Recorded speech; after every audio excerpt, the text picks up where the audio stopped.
بسم اللہ الرحمن الرحیم ربی یسر ولا تعسر وتممہ بالخیر ربی زدنی علما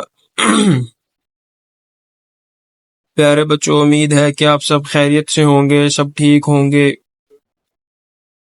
عید کو آپ نے بھرپور طریقے سے انجوائے کیا ہوگا۔ اب چونکہ عید کی چھٹیاں ختم ہو گئی ہیں اور عید گزر چکی ہے، تو سب بچے اپنے کام کی طرف واپس لوٹ آئیں اور دھیان سے اپنا کام شروع کریں۔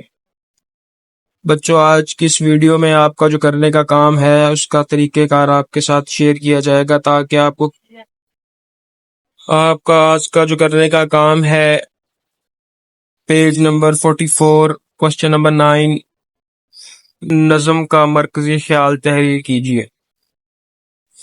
سب سے پہلے تو مرکزی خیال سمجھیں کہ کیا ہوتا ہے۔ مرکزی خیال وہ خاص نقطہ یا وہ خاص بات ہوتی ہے جس کو مد نظر رکھ کر شاعر کوئی نظم لکھتا ہے۔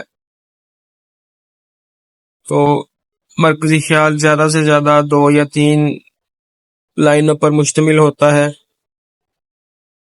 اس کے لکھنے کا طریقہ یہ ہوتا ہے کہ آپ نظم کو 1-2 دفعہ پڑھیں تو آپ کو وہ بات آپ کے سامنے آ جائے گی جس کو مد نظر رکھ کر شاعر نے نظم لکھی ہے۔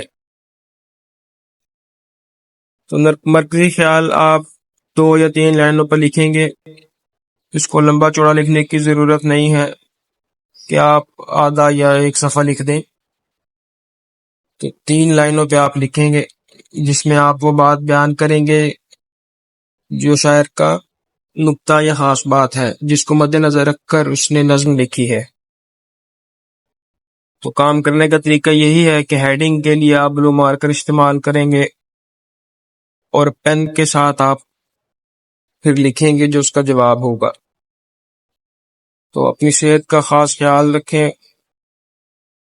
اور والدین کا کہا مانیں۔ السلام علیکم ورحمۃ اللہ وبرکاتہ۔